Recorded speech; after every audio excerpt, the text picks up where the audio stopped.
Hi guys, welcome to my channel.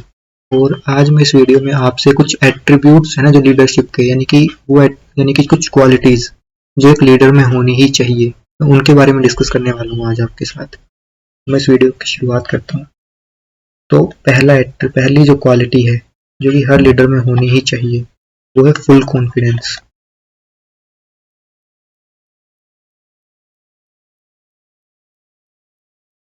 यानी कि आप कुछ भी डिसीजन लो उसमें आपको फुल कॉन्फिडेंस होना चाहिए, या फिर करेज भी बोल सकते हैं कि आपके अंदर करेज होनी चाहिए।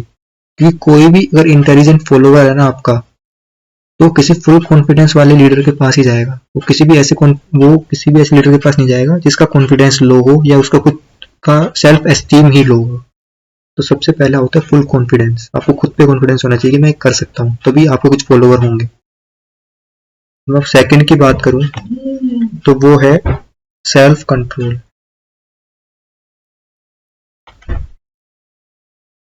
तो जो पीपल खुद को ही कंट्रोल नहीं कर सकते ना, वो कभी भी दूसरों को कंट्रोल नहीं कर सकते।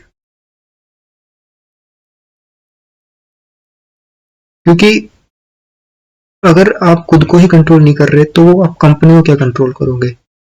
इसलिए दूसरा एट्रीब्यूट जो मैं बहुत इंपॉर्टेंट मानता हूँ किसी भी एक लीडर के लिए वो है सेल्फ कंट्रोल। तीसरा मैं आपको बताऊं तो वो है जस्टिस।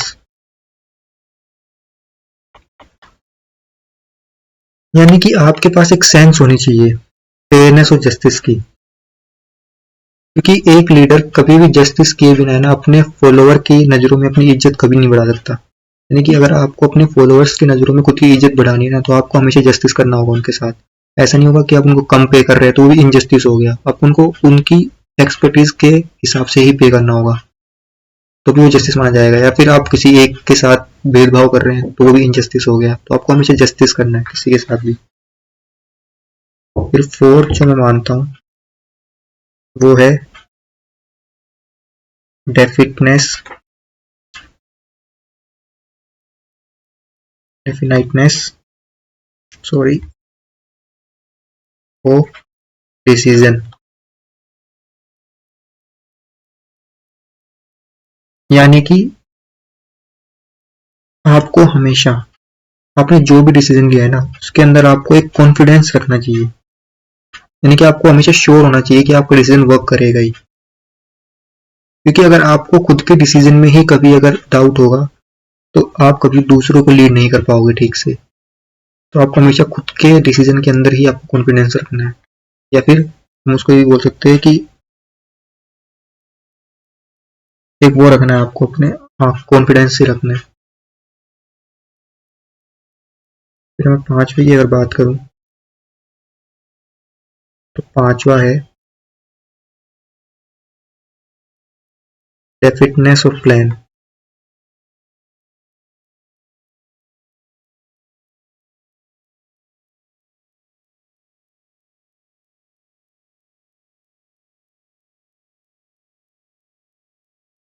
यानी कि एक जो सक्सेसफुल लीडर होता है ना, वो हमेशा अपना वर्क है ना प्लान करके चलता है और फिर उस प्लान पे वो वर्क करता है। यानी कि अपना वो जो भी अपने जो वर्क है ना उसको पहले प्लान करेगा, फिर उसके अपने बनाए हुए प्लान पे फिर वो वर्क करेगा। और एक जो लीडर होता है ना जो गैस वर्क के से चलता है, जो प्रैक्टिकल नहीं होता, वो मतलब एक जहाज होता है जिसका कोई सिपाही नहीं है, जिसका कोई वो नहीं है कप्तान, तो वो हमेशा डूब के ही रहेगी। अगर आपके मतलब कोई प्लान नहीं है आपके पास, तो डूब आपका जहाज है ना जो स्टार्ट है वो डूब के ही रहेगा। आई होप कि आपके पांचों पॉइंट समझ आ गए होंगे। तो मैं छठे पे जाता हूँ, छठे पॉइंट पे। छठा पॉइंट है मेरा कि habit of doing habit of doing more than more than paid.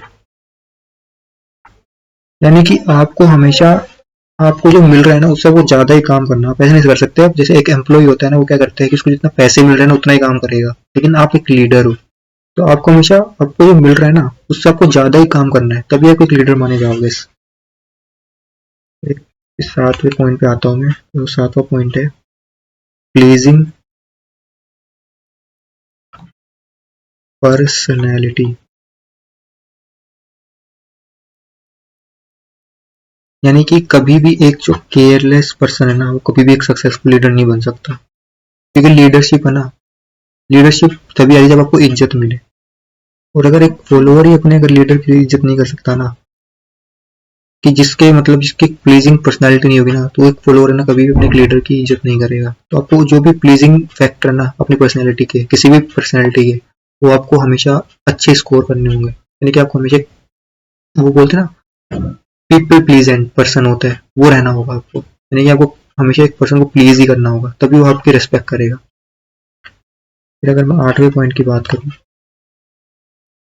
तो वो बात है सिंपैथी एंड अंडरस्टैंडिंग।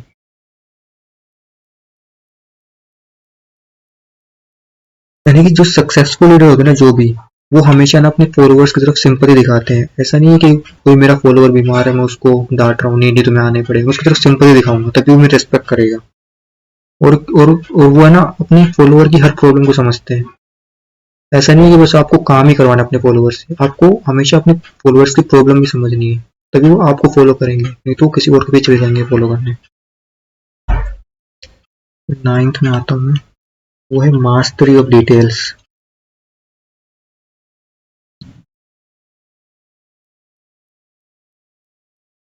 यानी कि अगर आपको लीडर बनना है तो आपको अपने प्लान में या अपने डिसीजन में आपको मास्टरी, मतलब आपको डिटेल में ध्यान देना होगा। ऐसा नहीं है कि आपने ऊपर ऊपर से देखा हाँ हो गया, मतलब आपको एक पर्टिकुलर सब्जेक्ट के अंदर अच्छे से रिसर्च करनी होगी, तभी आप एक अच्छे लीडर बन पाओगे।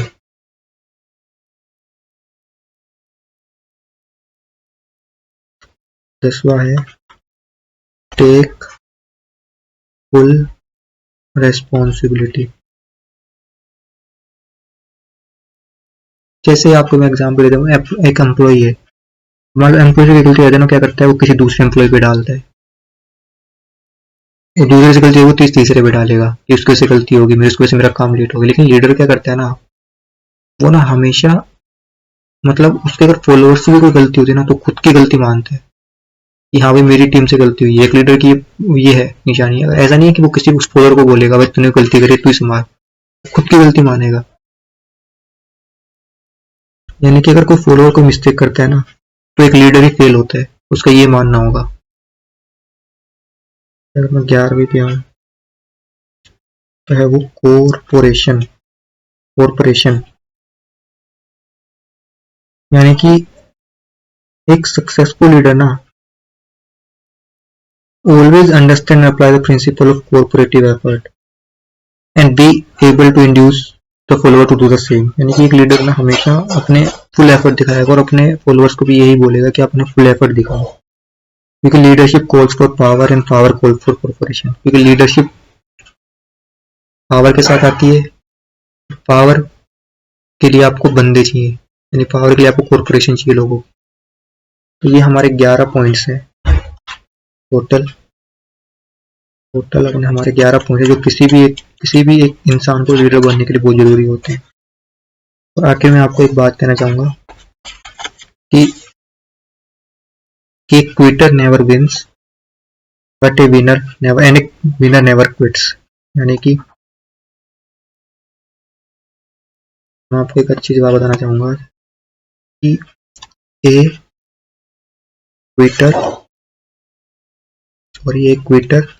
Never wins and a winner never quits. Sorry मेरे को आदत नहीं है इस राइटिंग पैड की, मैं जल्दी से अच्छी हैंड राइटिंग लिखूंगा। अभी काफी गंदी हैंड राइटिंग होगी मेरे को पता है, तो आगे मैं अपनी हैंड राइटिंग में सुधार करूंगा। अगर आपको कोई भी डाउट हो इन 11 पॉइंट्स में से, तो आप प्लीज़ मेरे को कमेंट सेक्शन में जरूर बताएं, और अगला टॉपिक भी बताएं आपको जिस पे मैं वीडियो बनाऊँ। Please like my video and subscribe to my channel.